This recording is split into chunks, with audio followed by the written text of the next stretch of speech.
Have you ever walked into a tiny room and wondered how it doesn't feel tiny at all?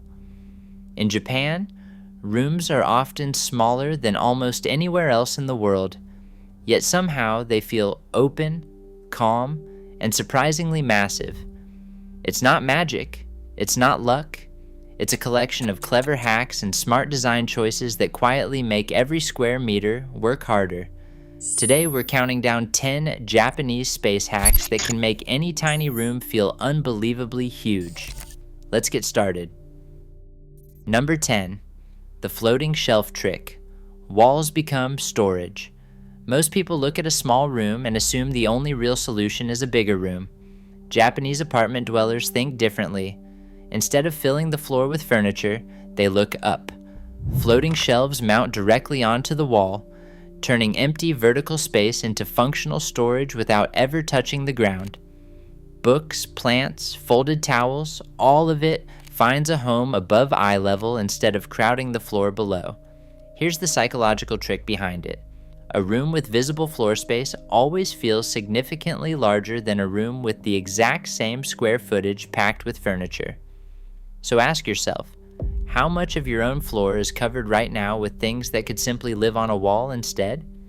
Even a single row of shelves, mounted just above a couch or a desk, can absorb an entire shelf's worth of books and clutter that used to sit in stacks on the ground, freeing up a walking path that instantly makes the whole room easier to move through. Number 9. Fold-away furniture. A room that changes jobs. With the floor already opening up, the next hack pushes that same idea into the furniture itself. Step into a compact Japanese apartment and you'll notice something immediately. The furniture doesn't just sit there, it transforms. A dining table folds flat against the wall the moment a meal ends. A writing desk collapses down to the width of a shelf. Chairs stack or fold into slim panels that slide behind a door. The goal is simple. One room can serve 3 or 4 different purposes throughout the day. A dining area in the morning, a workspace by afternoon, open floor space by evening. Instead of assigning one fixed function to every room, Japanese design treats space as flexible, and that flexibility is exactly what makes a tiny room feel like it's doing the work of a much bigger one. Some apartments even use futons that fold into a small ottoman by day. So the same square meter of floor serves as a bed at night and a seat during the morning without ever needing a second piece of furniture at all. Number 8. Underbed drawers. The forgotten storage layer.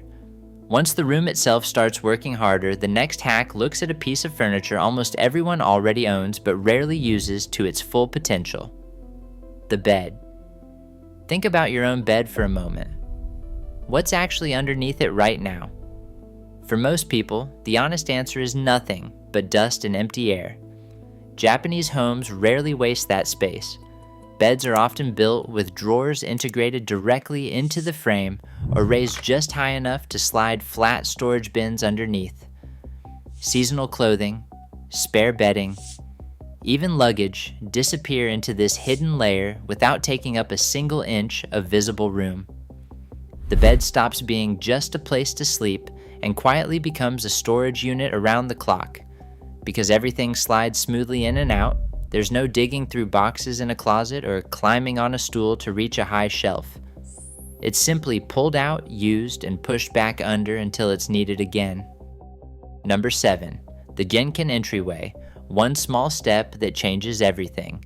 Storage inside the room solves half the problem, but the next hack tackles clutter before it ever gets inside at all. Step into almost any home in Japan and you'll notice a small sunken area right by the front door, the Genkan, where shoes come off before stepping up into the main living space. At first glance, it looks like a minor architectural detail. In reality, it's quiet, organizational genius. Shoes stay contained in one small zone instead of scattering across hallways and floors, and a tall, narrow shoe cabinet sits right beside it, keeping every pair stored vertically and out of sight. The result is a home that stays cleaner with almost no effort, because clutter is stopped at the door before it ever has the chance to spread. There's also a quiet, psychological effect to it. That small step up from the genkin into the living space marks a clear boundary between outside and inside, and crossing it signals to your mind that you've entered a calm, contained space, separate from the noise of the street. Number 6. Tatami-inspired multi-use flooring.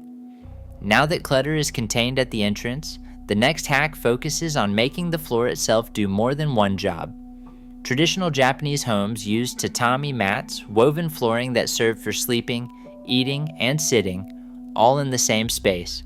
Modern apartments still borrow this philosophy even without traditional tatami. Low platforms with built-in storage underneath double as seating during the day and bed frames at night. A single flexible room can host guests, function as a home office, or convert into a bedroom within minutes. Nothing about the space is permanently fixed to one purpose.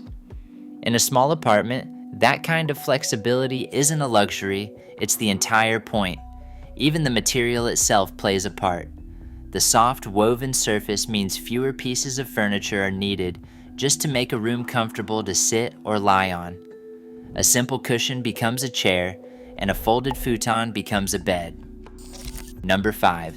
Vertical kitchen storage. Every wall works overtime. The living space isn't the only place this thinking applies. Japanese kitchens push the exact same idea even further. Countertop space is often extremely limited, sometimes just enough for a single cutting board. So instead of expanding outward, everything expands upward. Magnetic strips hold knives directly on the wall, slim hanging racks organize pots and utensils above the stove, and tall, narrow shelving squeezes into the gap beside the fridge, holding spices and dry goods in a single column instead of a wide cabinet. The kitchen never actually grows in size, but it behaves as though it has, proof that a tiny kitchen doesn't need to feel cramped. It just needs to think differently about direction. Even the space above the sink gets put to work, holding a drying rack that turns thin air into an entire extra storage level nobody thought to use before. Number 4. The compact bathroom unit. 3 rooms in 1 footprint. Bathrooms are often the smallest, most awkward rooms to organize in any apartment, and this next hack solves that decades-old problem with something called the unit bath, a fully integrated bathroom module where the toilet, sink, and shower are designed as one seamless system instead of 3 separate installations. Because everything is built together, there's no wasted space between fixtures, no awkward gaps, no unnecessary walls. Shelving is molded directly into the shower wall, and the sink counter is sized to hold only what's essential. The entire bathroom feels less like 3 cramped rooms competing for space, and more like one carefully engineered system, small in footprint, but never lacking in function.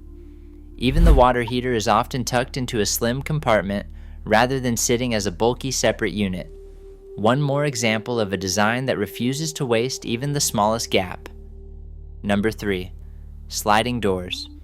Space that doesn't need to swing. Here's a question most people never think to ask. How much floor space does your door actually take up when it opens? A standard swinging door needs a full arc of empty space just to function, space that can never be used for anything else. Japanese homes have solved this for centuries with sliding doors, known as fusuma and shoji, gliding smoothly along a track instead of swinging outward. Closets use the same principle, sliding panels instead of doors that block half the room, and even interior room dividers slide rather than hinge, letting 2 small rooms combine into one larger space in seconds. It's a small architectural choice, but multiplied across an entire apartment, it can reclaim an enormous amount of usable space. Think about how many rooms in your own home have a door that swings inward, quietly claiming a slice of floor near the entrance that can never hold a chair, a shelf, or even a small plant. Number 2, the loft bed layout, doubling a room without adding a single meter. Picture a small studio apartment. Now picture that same apartment with a raised sleeping platform built above a desk, a closet, or a small sitting area underneath.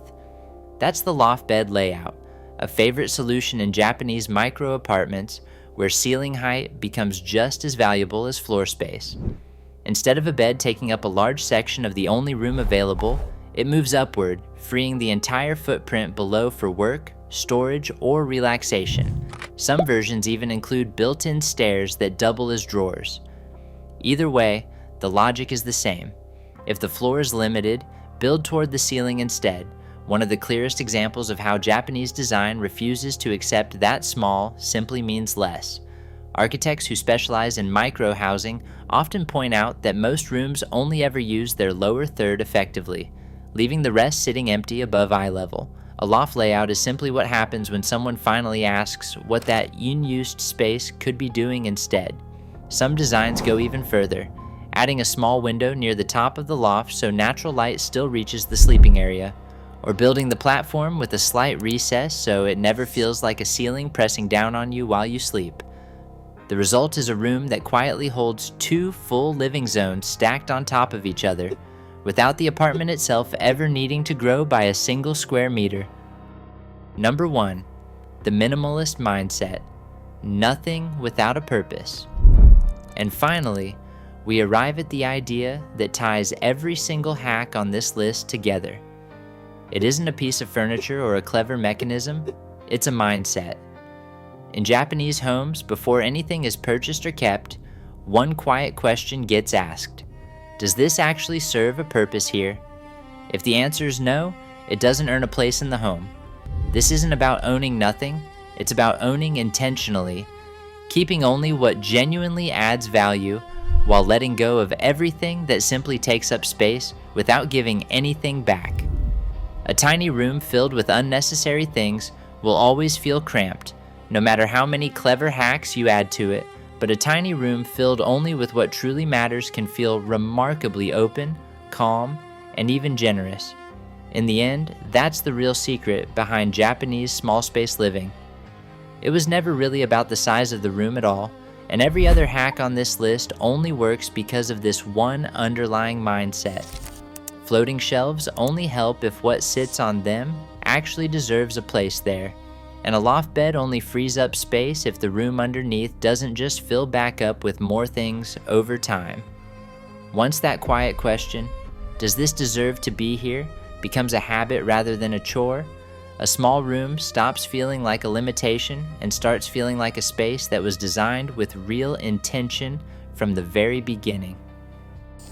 If you enjoyed discovering how Japan makes tiny rooms feel huge, don't forget to like this video and subscribe. Thanks for watching. We'll see you next time.